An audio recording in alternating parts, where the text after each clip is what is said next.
Mesdames et messieurs, bonjour et bienvenue dans ce 13h.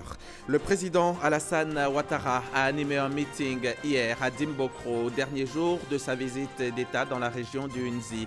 Selon le chef de l'État, un budget global de 100 milliards de francs CFA prévu pour la région de Dimbokro, la région du Nzi. 25 milliards ont été exécutés entre 2011 et 2018 dans divers domaines, dont la voirie, la santé et l'éducation.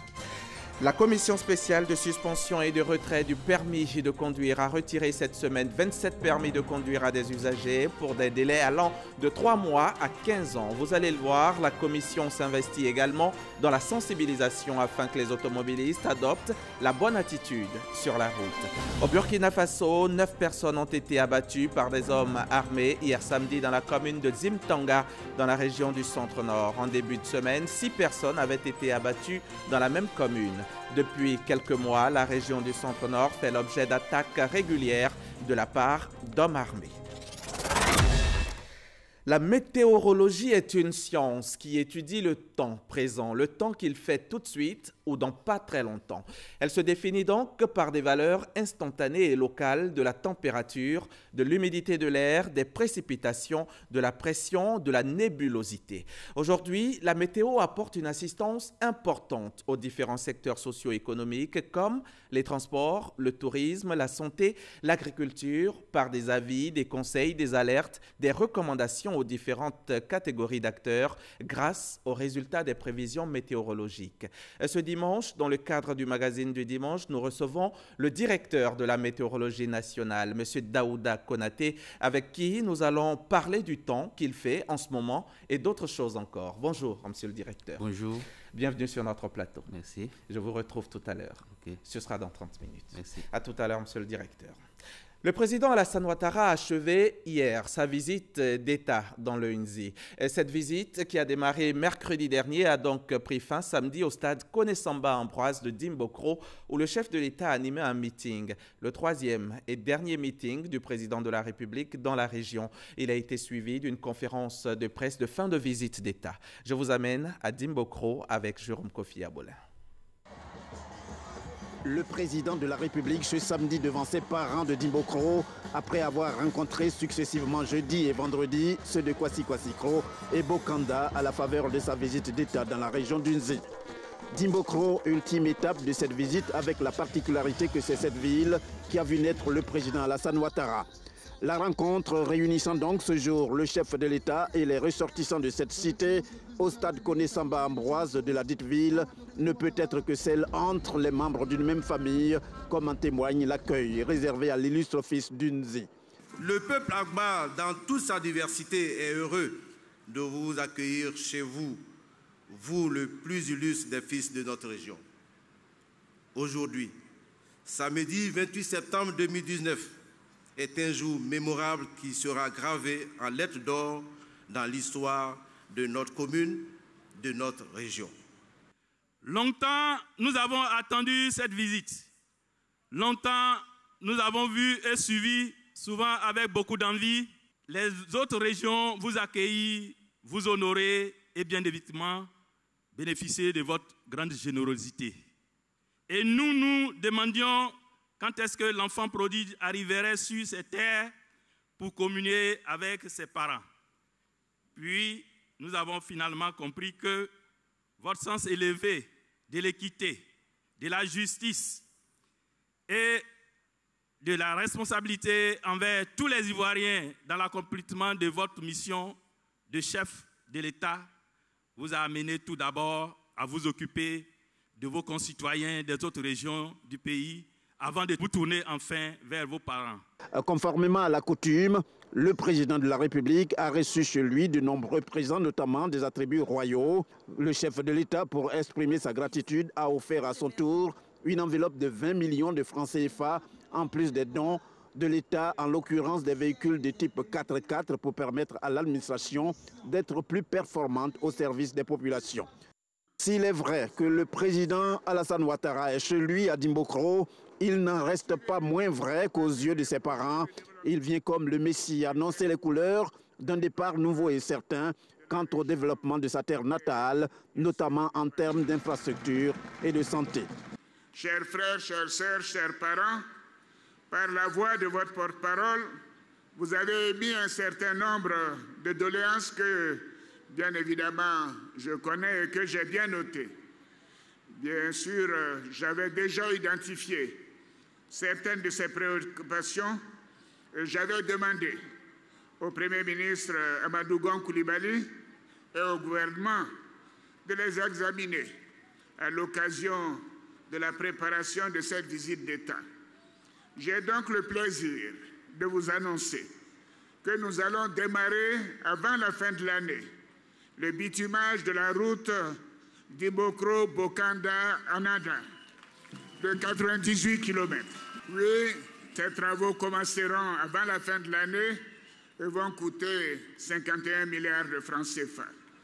Nous avons aussi décidé du bitumage de l'axe Bokanda, Kwasi-Kwasi-Kro à Langwassou, de 91 km dans le cadre du programme d'infrastructure 2021-2025. Enfin, nous procéderons au renforcement de la voirie de la ville de Dimokro, 10 km pour un montant de 6 milliards. En matière d'électricité, nous prévoyons l'électrification de 65 localités dans la région, afin de passer d'environ 40% aujourd'hui à près de 73% de taux de couverture à fin 2020. Et ceci est à comparer au taux de 31% en 2011. Dans le secteur de l'eau potable, des travaux de grande envergure sont en cours afin de régler définitivement la question de l'alimentation en eau potable et surtout de la coloration de l'eau dans la région en raison de l'orpaillage clandestin que nous continuons de combattre énergiquement. En ce qui concerne la santé, plusieurs réhabilitations de dispensaires et de centres de santé urbains sont prévus à Kwasi-Kwasi-Kro, Dimokro et Bokanda. Je voudrais donc vous rassurer que ces doléances sont véritablement prises en compte par le gouvernement et seront exécutées avec diligence. Voyez-vous, chers parents, votre fils et le gouvernement sont au travail. Et nous continuons d'avoir de grandes ambitions pour notre pays, pour la région du Zi et pour Dimokro. Et c'est pour cela que nous avons besoin de paix, de stabilité, pour poursuivre cette œuvre de développement. Pour le président de la République, tous ces projets concernant Dimokro s'inscrivent dans un nouveau programme de développement avec la mobilisation d'un financement à hauteur de 74 milliards de francs CFA. Et le président Alassane Ouattara d'en appeler au bon sens de ses compatriotes en vue de la promotion de la paix et la cohésion sociale, toute chose sans laquelle aucun développement n'est possible. Et les populations de Dimokro se disent heureuses d'avoir pu accueillir le chef de l'État dans le cadre de cette visite d'État. Après le meeting, nos reporters ont recueilli le sentiment de quelques participants. Voici leur réaction. Depuis près d'une heure, nous attendons la visite du président. Et c'est le fils de la région. Donc depuis qu'il a pris la magistrature suprême, nous attendons sa visite. Et cette visite nous sied, nous les paysans. Quand on a vu la liesse populaire, la mobilisation totale de toute la population de Nzi, accompagnée des autres populations des autres régions, on ne peut que dire que finalement le président c'est l'homme de la situation, c'est l'homme qu'il faut pour la construction de la nation et définitivement c'est l'homme qui doit apporter le développement à toutes les régions de la Côte d'Ivoire. C'est un signalement pour dire aux uns et aux autres que la jeunesse, que la population du Grand Centre a compris le combat du président Alassane Ouattara qui est le développement. Aujourd'hui, vous avez vu, le Nzi, comme on le dit, est sorti de son lit avec une exceptionnelle mobilisation pour rendre un hommage mérité à un homme. Il y a longtemps qu'on attendait son arrivée, il est arrivé. On l'a vu déjà à Kwasi-Kwasi-Kro, à Bokanda hier. Aujourd'hui c'est l'apothéose, comme vous le voyez vous-même. C'est la fierté de toute la région. Vraiment c'est une grande joie parce qu'on est venu. Je suis à Kwasi-Kwasi-Kro, le président nous a fait honneur, il nous a offert le goudron de Bokanda à Kwasi-Kwasi-Kro jusqu'à Langwassou. Nous avons fait une brigade de gendarmerie, vraiment. Je suis très heureux. Nous venons soutenir le président et remercier le président pour tout ce qu'il a fait et tout ce qu'il vient de faire pour Dimokro. Nous disons merci à la population de Dimbokro qui s'est massivement mobilisée pour réserver un accueil chaleureux à l'enfant de Dimbokro, au bâtisseur de la Côte d'Ivoire moderne, après Félix Houphouët-Boigny. Après cet inlassable travail abattu par le président en 8 ans, tous les Ivoiriens, tous ensemble, doivent se lever comme un seul homme pour s'inscrire résolument dans cette vision de paix. On peut vivre sans argent, on ne peut pas vivre sans eau. Et le Nzi doit couler avec l'amour, la prospérité pour tous. L'étape de Dimbokro était donc la dernière de cette visite d'État du président Alassane Ouattara dans la région du Nzi. Les populations n'ont pas du tout boudé leur soif de voir et entendre le chef de l'État. Elles sont sorties nombreuses pour lui réserver un accueil des plus chaleureux. On voit cela avec Abou Sanogo. Le stade Koné-Samba Ambroise au plein à craquer. De mémoire d'habitants, jamais il n'a connu une telle affluence. C'est un privilège d'être témoin oculaire de cette visite d'État. Parce que ce n'est pas une visite d'État ordinaire. C'est la retrouvaille des parents avec leurs fils. On ne nous a pas obligés. C'est pas notre plaisir même que je suis là. On a trop vu les photos. Je veux le voir vrai maintenant. Quand on dit président de la République, c'est un famille. Famille, ça veut dire en baoulé, il ressemble à Dieu. Mien, c'est Dieu. Donc quand vous avez quelqu'un comme ça qui vient, vous dites il est envoyé par Dieu. Venu de toutes les contrées de la région, les populations ont pris d'assaut les gradins et les bâches dressées pour l'occasion. L'ambiance était au rendez-vous.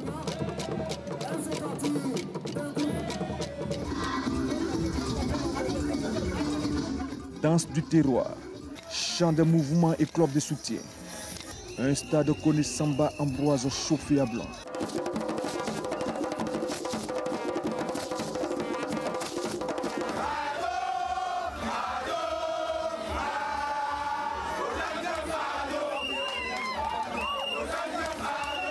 Et quand arrive le président de la République, Alassane Ouattara, c'est la liesse. De l'entrée du stade jusqu'à la loge officielle, il a eu droit à un impressionnant bain de foule. Alassane Ouattara est sur ses terres natales.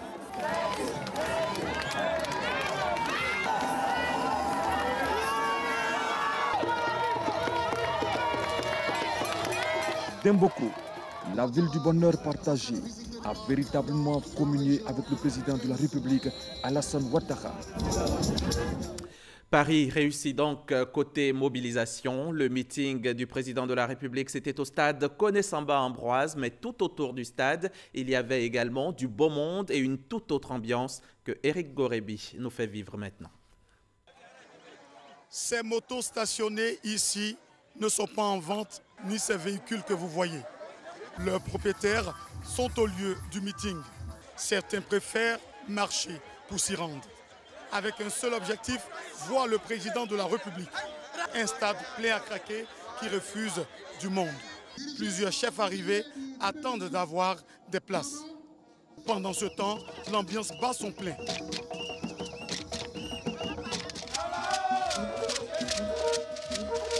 On règle les derniers détails avant l'arrivée du président de la République.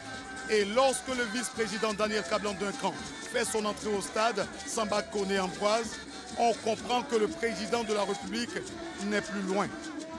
Voici Alassane Ouattara applaudi par les populations. Le moment tant attendu est arrivé. Cet événement a eu du succès grâce à la partition de tous les secteurs de la République. Chacun était présent pour accomplir sa mission. Le meeting de Dimbokro a été suivi d'une conférence de presse de fin de visite d'État. Face aux journalistes, le chef de l'État a fait le bilan de ces 4 jours. Et c'est Viviane Aïma qui y était pour RTI. Recevant la presse au terme de sa visite d'État du 25 septembre au 28 septembre dans la région du Nzi pour la traditionnelle conférence de presse, le président de la République Alassane Ouattara s'est déclaré très satisfait du bilan de sa visite d'État dans le Nzi. Nous avons entamé une visite d'État dans la région du Nzi. Cette visite a commencé le 25 septembre par le Conseil des ministres où des décisions importantes ont été annoncées, notamment la mise en place, la désignation des propositions faites pour la commission électorale indépendante et bien sûr des questions touchant à la vie quotidienne des Ivoiriens. Alors le jeudi 26 septembre, je me suis rendu à Kwasi-Kwasi-Kro et là j'ai procédé à la mise sous tension donc à Kwajukro, par la mise sous tension avec le chef de village et également les membres de ma délégation. Et j'ai eu une rencontre avec les populations à Kwasi-Kwasi-Kro qui a été une très belle rencontre. Beaucoup de personnes, beaucoup de participants, une bonne mobilisation et également beaucoup d'enthousiasme. Le vendredi 27 septembre, je me suis rendu à Bokanda et là, j'ai procédé à une mise sous tension du quartier de Bledi, l'extension, et l'inauguration également du commissariat de Bokanda, et bien sûr des rencontres avec les populations. Et là également, c'était beaucoup de monde, grande mobilisation et beaucoup d'enthousiasme. Donc j'étais très heureux de voir les populations sortir donc pour me souhaiter donc la bienvenue. Et ensuite, aujourd'hui, c'était l'étape de Dimokro. Vous avez été témoin.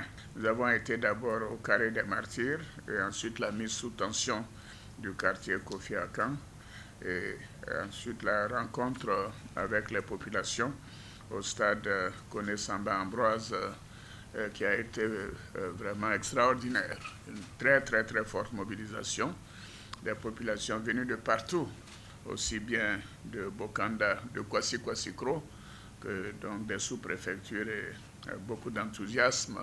J'étais très heureux de voir tant de monde dans ma ville natale et je m'en réjouis. Et je considère que, en définitive, nous avons eu une excellente rencontre. Les choses se sont bien passées, aussi bien à Dimokro, à Bokanda, comme à Kwasi-Kwasi-Kro.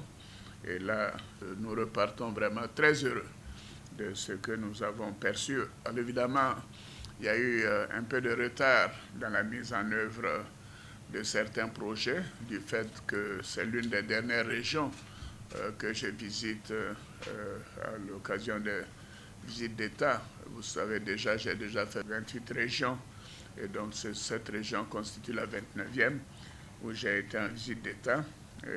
Par conséquent, le dynamisme qui accompagne les visites d'État n'a pas été enclenché suffisamment tôt, mais mes parents de Dimokro ont bien compris que le meilleur est toujours pour la fin et que par responsabilité, je voulais donc faire les autres régions avant de venir chez moi.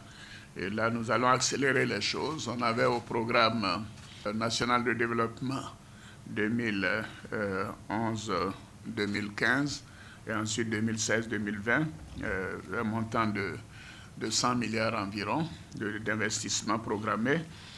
Nous en avons fait le quart, mais dans les 12 mois à venir, je suis confiant que nous ferons le reste, et notamment la route donc Dimokro-Bokanda et certains gros investissements qui vont faire évoluer ce chiffre très rapidement, ainsi que le programme d'électrification donc, qui est très avancé et la mise à disposition d'eau potable pour les populations de la région du Zi. Alors, je signale que la première dame a eu donc sa traditionnelle cérémonie du FAFSI, du Fonds d'appui aux femmes de Côte d'Ivoire. Et là, elle a fait des grandes annonces. D'abord, elle a fait des dons de 510 millions de francs CFA. Et le FAFSI, qui était de 500 millions de francs CFA, a été porté à 1 milliard de francs CFA. Donc, c'est une évolution considérable. Et j'ai vu que les femmes étaient particulièrement heureuses et enthousiastes. Et je sais que le taux de remboursement est très bon dans cette région comme dans les autres. Nous sommes déjà, vous savez, avec 12 milliards de capital, nous sommes à 25 milliards de crédits et qui sont remboursés entre 95 et 98%. Donc ça veut dire que le FAFSI est en bonne voie et que nous continuerons d'aider les femmes. Il y a déjà 200 000 femmes qui ont profité de ces prêts, et ce qui veut dire que c'est plus d'1 million de personnes que nous avons pu de cette manière sortir de la précarité. Le président de la République a accepté de répondre sans détour à toutes les questions de la presse. Ce sont 50 organes de presse nationaux et internationaux qui ont couvert cette visite d'État du président de la République dans le Nzi. La visite d'État dans la région du Nzi, c'était 4 jours chrono, du mercredi 25 au samedi 28 septembre. Nous allons à présent, en 2 minutes et 9 secondes, vous faire revivre les étapes de cette visite de Kwasi-Kwasi-Kro à Dimbokro en passant par Bokanda. Retour sur cette visite historique avec Alexis Ouedraogo. Il l'a promis, c'est chose faite. Une visite d'État de 4 jours dans le Nzi, sans distinction d'appartenance politique ou religieuse, comme un seul homme, jeune, femme, chef, ont honoré le fils, l'ami, le frère. Nous avons vu le président. Il était en noir avec un chapeau. Il était vraiment beau à voir et il souriait. On était content de le voir. Kwasi-Kwasi-Kro ouvre le bal. Une promesse devenue réalité. Avec elle, des perspectives heureuses pour le plus grand bonheur des populations. Très content. Et puis pour tout ce qu'il nous a dit, je crois que ça va droit au cœur. Jusqu'à présent, dont je suis en train de vous parler, mon cœur bat avec un son Alassane Dramane Ouattara. À Bokanda, c'est la Côte d'Ivoire unie qui se retrouve pleine d'espoir. C'est justement parce que c'est un événement pas comme les autres que tous les cadres, tous les fils de la région et du village se mobilisent. Et l'apothéose ce samedi à Dimbokro, où personne n'a voulu se faire compter ce rendez-vous avec l'histoire. 22 ans de service militaire. Je suis venu pour accueillir le président Alassane Ouattara. Depuis là, je suis malade. Je dis que je n'ai pas venir avant que je vais mourir. Au stade Samba Koné, difficile de se trouver une place. Nous étions à Kwasi-Kwasi-Kro, Bokanda. Aujourd'hui, ça se passe de tout commentaire. Comme vous le voyez, la population de la région du Nzi est véritablement mobilisée. Le fils est chez lui et sur ses terres. Il l'avait promis pour le Nzi, sa terre natale. Il l'a fait. Voilà pour le chapitre visite d'État dans la région du Nzi, visite qui, je le rappelle, a eu lieu du mercredi 25 au samedi 28 septembre 2018. À présent, cette question, comment faire en sorte que les États membres de la francophonie au sein du Conseil de sécurité de l'ONU puissent parler d'une seule et même voix? La mise en place d'une plateforme des États membres de la francophonie représentés au Conseil de sécurité pourrait être un début de solution.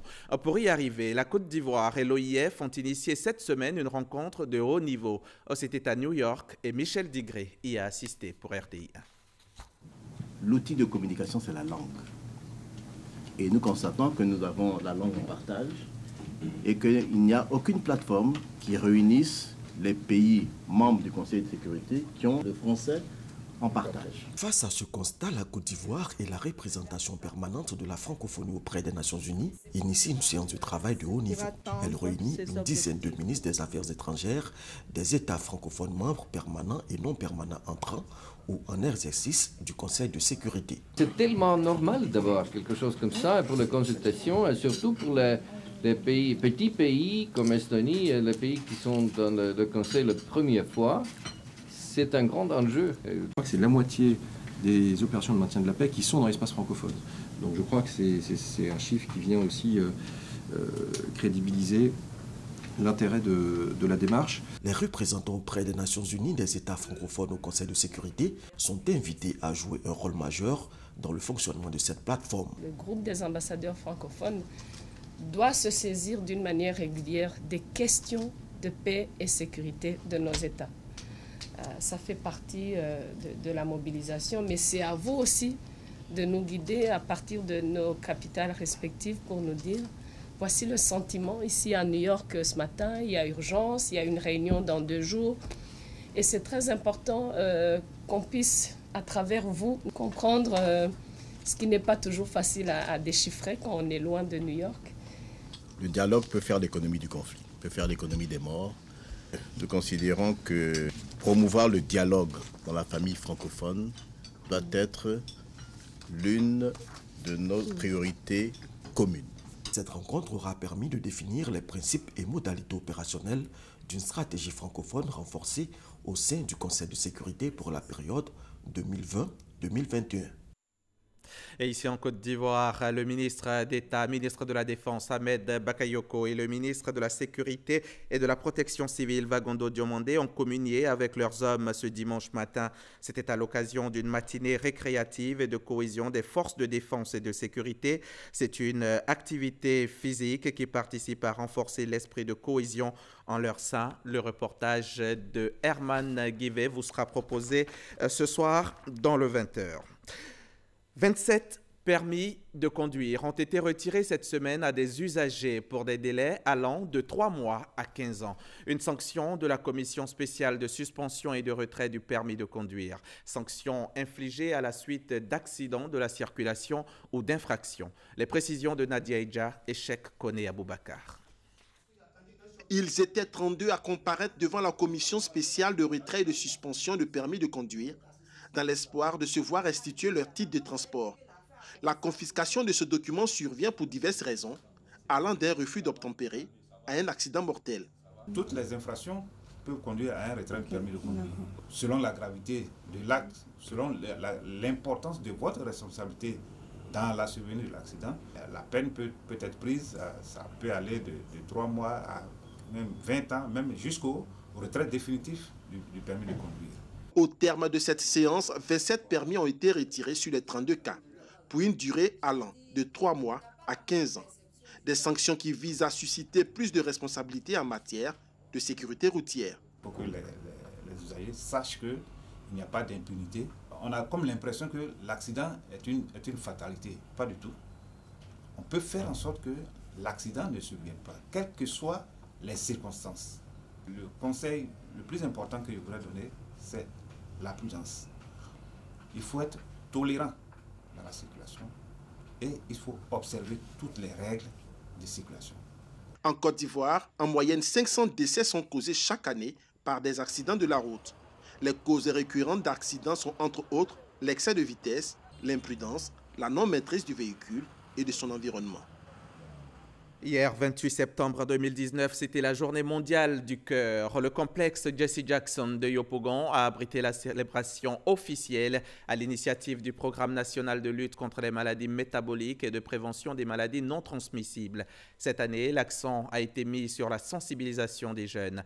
Faites attention, l'obésité, les mauvaises habitudes alimentaires, le manque d'exercice physique et le tabac sont les principaux facteurs des maladies cardiovasculaires. On met à présent le cap sur Bandoukou, le chef-lieu de la région du Grand-Togo. Sur place, l'ONG Assistance à tous en Côte d'Ivoire a initié une cérémonie de sensibilisation et de dépistage volontaire de l'hépatite. La particularité de cette opération est que, outre le dépistage qui est gratuit, une prise en charge est aussi disponible en cas de résultat positif. Le reportage d'Herman Niamia, notre correspondant dans la région. Opération zéro hépatite à Bandoukou. Le pari est ténable et l'ONG Assistance à tous en Côte d'Ivoire est à l'œuvre pour traduire cette volonté en actes concrets. Une séance de dépistage gratuit et de sensibilisation est donc initiée pour aider les populations à connaître leur statut. C'est une maladie qui malheureusement est méconnue de la population et qui, ma foi, fait beaucoup de victimes. Et pour preuve, on va dire, le taux de prévalence pour les hépatites B qui est de 13%, contre 3% pour la C, alors que le VIH est actuellement à 2,2%. De quoi informer la population, faire beaucoup de sensibilisation, surtout les encourager au dépistage volontaire. Connaître son statut, c'est vaincre la maladie. Les populations sont donc sorties nombreuses pour participer au dépistage volontaire et aussi pour assister à la conférence prononcée par le docteur Kamara Mouri, président de la Ligue ivoirienne de lutte contre les hépatites virales. C'est quelque chose qui est bienvenu, parce que sans l'examen, tu ne peux pas savoir de quoi tu souffres. Or, quand on va à l'hôpital, quand on dit 500 même, c'est difficile à les parents d'aller payer 500 pour se faire examiner. Environ 1000 personnes ont été dépistées gratuitement au cours de cette campagne. Initiateur de cette action, Bamba Salia, cadre de la région du Gontougo, entend ainsi contribuer à la bonne santé de ses parents. Il y a d'autres étapes en perspective qui vont consister à rapporter les résultats et nous indiquer les cas positifs qui seront sélectionnés et on va trouver encore des voies et moyens pour qu'il y ait une prise en charge totale. Selon les experts, l'hépatite B et C se guérissent si elles sont précocement dépistées. C'est pourquoi ils exhortent les populations à se faire dépister. Je vous le disais en titre, au Burkina Faso, 9 personnes ont été abattues par des hommes armés hier samedi dans la commune de Zimtanga, dans la région du centre-nord. Selon des sources sécuritaires, cette attaque est l'œuvre de terroristes. En début de semaine, 6 personnes avaient été abattues dans la même commune. Depuis quelques mois, la région du centre-nord fait l'objet d'attaques régulières de la part d'hommes armés. Une cérémonie d'hommage populaire à l'ancien président français Jacques Chirac est organisée ce dimanche aux Invalides à Paris depuis 12 h GMT. Un hommage lié à la relation que Jacques Chirac entretenait avec les Français. Tous ceux qui l'ont aimé pourront aller se recueillir auprès de son cercueil. Lundi matin, une cérémonie familiale se déroulera dans la cathédrale Saint-Louis des Invalides dans la plus stricte intimité. Puis Jacques Chirac sera inhumé dans un cadre strictement privé au cimetière de Montparnasse aux côtés de sa fille Laurence, décédée en avril 2016.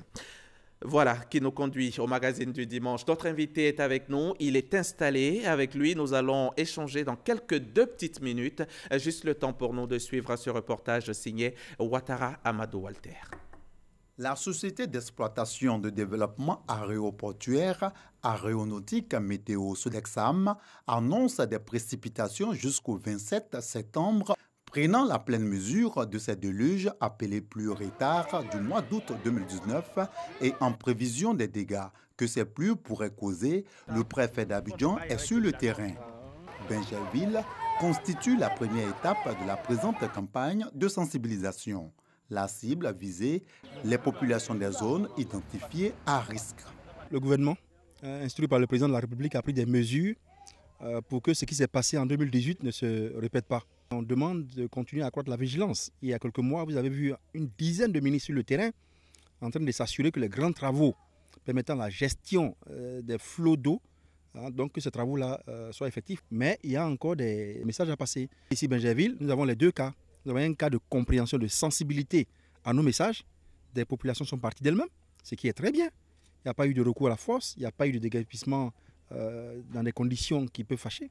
Mais il y a encore des personnes qui ne comprennent pas le message, comme la maison qui est isolée derrière.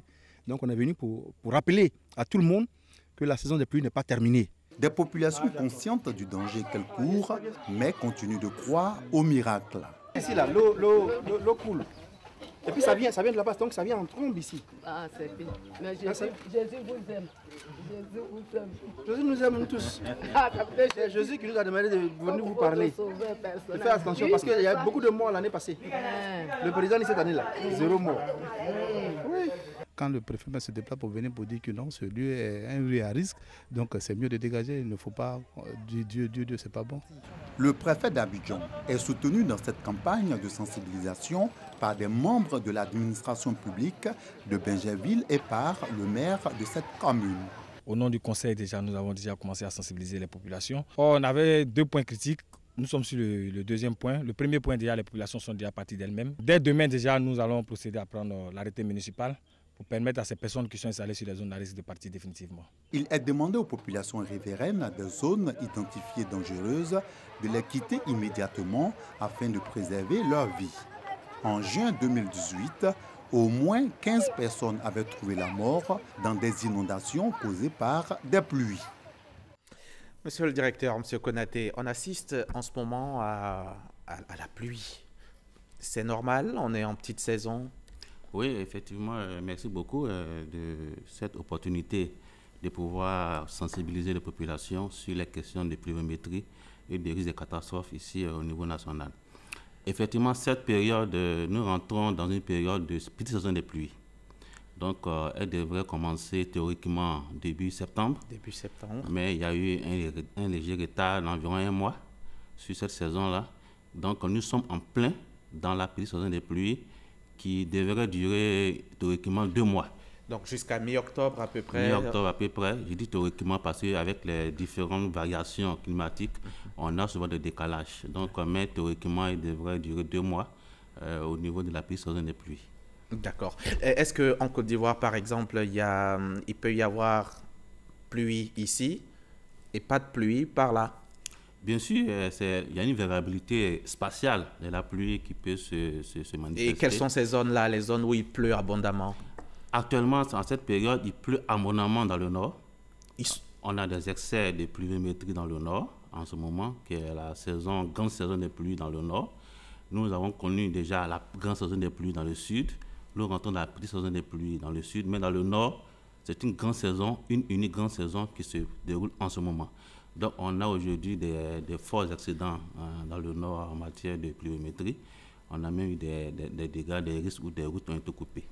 Et ce glissement de date, là, ce glissement climatique, est-ce que c'est dû aux variabilités climatiques? Oui, le changement climatique impacte considérablement sur la climatologie au niveau national. Cela se manifeste par une variation des dates de démarrage des saisons. Bien sûr. Les dates ne sont plus respectées, théoriques ne sont plus respectées. On a également des différences dans les calendriers culturaux au niveau agricole.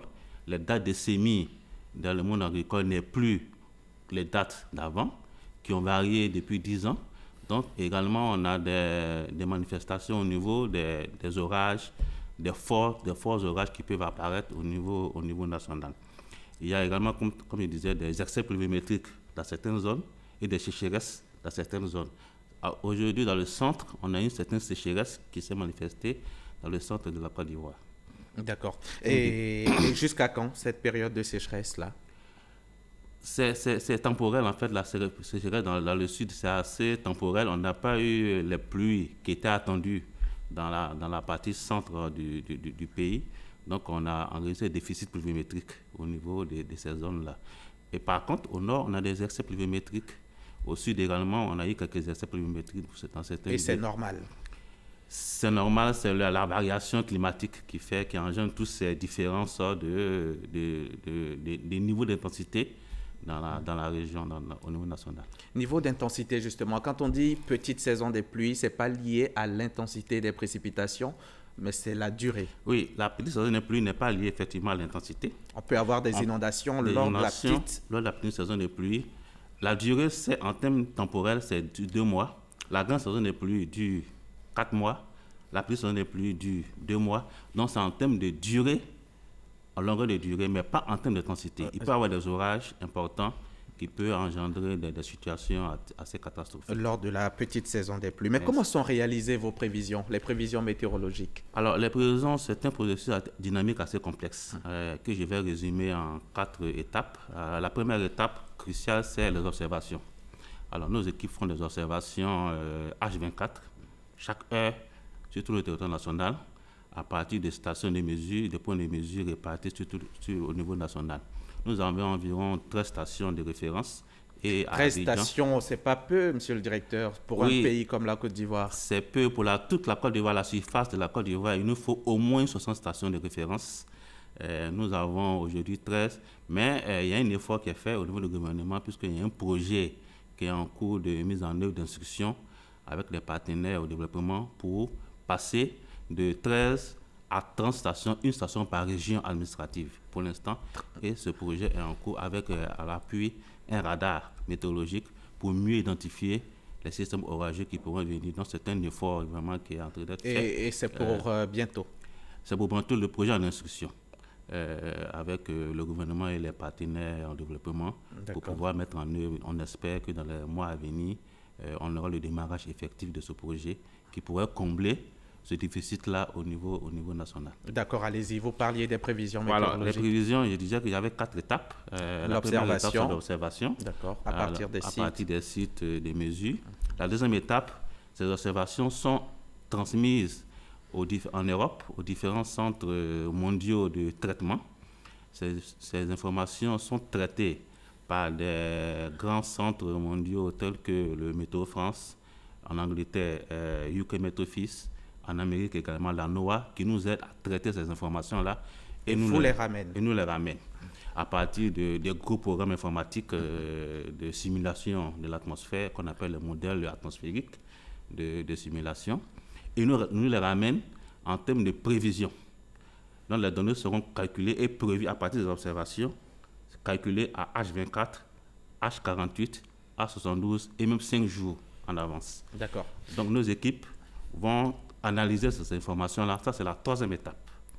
Au niveau national, nous allons analyser ces informations-là, y intégrer les observations terrestres pour combler les écarts qui pourraient être dus aux calculs faits par les modèles européens. Justement, parce qu'il pourrait y avoir décalage entre eux, leur système, et ici la réalité sur le terrain. Il y a un décalage, généralement, il y a un décalage entre la prévision calculée par les centres mondiaux, puis ce sont des modèles qui sont configurés pour l'environnement européen ou américain. Quand ça arrive, nos spécialistes essaient de combler ces écarts avec les observations de surface qui sont être couplées avec ces données-là pour produire le bulletin de prévision qui est diffusé aux populations. L'étape importante, c'est le traitement de l'écart entre c'est un traitement crucial, ça donne l'importance des observations sur le terrain. Il peut y avoir des erreurs à votre niveau? Oui, il peut y avoir des erreurs, effectivement, c'est la prévision. Il y a souvent des incertitudes sur la prévision. Mais nous essayons autant que mieux pour pouvoir affiner ces prévisions-là pour établir un bulletin de prévision et d'analyse pour les populations. À H24, H48, H5 jours environ. D'accord. Vous veniez de parler du nombre de sites qui est insuffisant. Vous en avez 13 au lieu de 60. L'État est en train de faire des efforts pour approcher la trentaine de sites d'observation. Mais est-ce que la météo nationale, Météo Côte d'Ivoire, est suffisamment équipée? Oui, nous avons des équipements qui nous permettent de faire... Oui, on travaille avec des systèmes assez intéressants. On commence à installer des systèmes automatiques au niveau national. On a un système de prévision, d'analyse assez pointu également. Mais ce qui nous manque, c'est effectivement ce gros programme informatique qui permet de traiter, de simuler l'atmosphère, puisque c'est simulé en Europe. Donc, mais des efforts sont faits déjà. À ce niveau aussi, le gouvernement fait quelque chose? Déjà, l'État a fourni à l'Université de Côte d'Ivoire de Fils-Faubourg un calculateur. Déjà, une première étape est faite. Il reste à développer et adapter un modèle informatique, un modèle de prévision météorologique assez puissant au niveau national. Et les deux ensemble nous permettra d'avoir des prévisions encore meilleures, mais encore meilleures.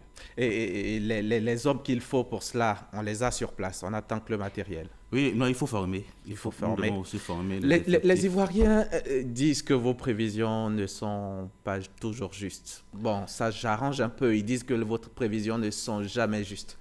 Bon, je pense que, comme ce sont des prévisions... Vous êtes d'accord avec ça? Non, je ne suis pas d'accord avec cette... En fait, les prévisions ce sont des prévisions d'abord. Il y a des écarts, comme j'ai dit tantôt. Mais on peut avoir des prévisions, lorsqu'on fait des prévisions sur Abidjan, par exemple, de manière spatiale, la pluie peut tomber à Yopougon, ne pas tomber à la Riviera. Celui qui est à Yopougon dira que c'est une bonne prévision.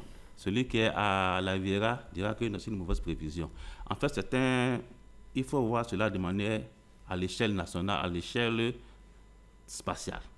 Mais nous faisons des prévisions, nous avons fait des prévisions pour la saison des pluies qui a bien marché. Et je profite de votre micro pour féliciter également les équipes qui ont travaillé sur ces prévisions-là, qui ont averti les populations à temps, qui ont averti les populations ivoiriennes en cas de sinistre ou en cas de forte pluie. Et même la semaine dernière, nous avons fait des prévisions qui ont bien marché dans la région de sud-est. Et je pense que ça arrive. On va faire en sorte que l'État certainement va faire en sorte que vous soyez suffisamment équipés pour que vos prévisions soient plus sûres. Dernière question, est-ce qu'il y a risque de pluie comme l'an dernier, risque d'inondation? Non, en fait, la situation l'an dernier est une situation assez exceptionnelle. D'accord. Exceptionnelle du fait que nous avons eu en 2 jours ce qui aurait dû tomber en 2 mois. Par exemple, à Cocody, nous avons eu 302 mm de pluie qui s'est déjà passé il y a environ seulement 30 ans en arrière. Donc, c'est une situation assez... En 1983, je crois, 36 ans. 36 ans environ. Merci. Donc, c'est une situation assez exceptionnelle. Mais ce qu'il faut dire, cette année, les pluies sont assez régulières dans le temps. Oui. Sur 3 mois, on espère que pendant les 2 mois des saisons de pluie, des petites saisons de pluie, elles seront encore régulières. Donc, la probabilité est très faible pour avoir la même situation que l'an dernier. Merci. Monsieur Konaté, Daouda Konaté, directeur de la météorologie nationale. Je rappelle que vous êtes venu nous éclairer un peu sur ce que nous vivons en ce moment, sur la saison actuelle, et on a eu droit à un petit cours sur les prévisions météorologiques. Merci encore d'être venu et à très bientôt. Avant de mettre un point final à cette édition, je vous rappelle que le président Alassane Ouattara a achevé hier sa visite d'État dans le Hunzi, une visite de 4 jours qui a démarré mercredi dernier, 25 septembre, et qui a pris fin hier samedi par un meeting au stade Koné-Samba Ambroise de Dimbokro. Merci d'avoir regardé ce 13h, suivi donc du magazine, en espérant que vous avez pris plaisir à nous suivre. Merci à tous ceux qui sont ici avec moi ce dimanche et qui m'ont aidé à vous offrir ce journal. Un grand merci à tous et à très vite sur RTI 1, la chaîne qui rassemble.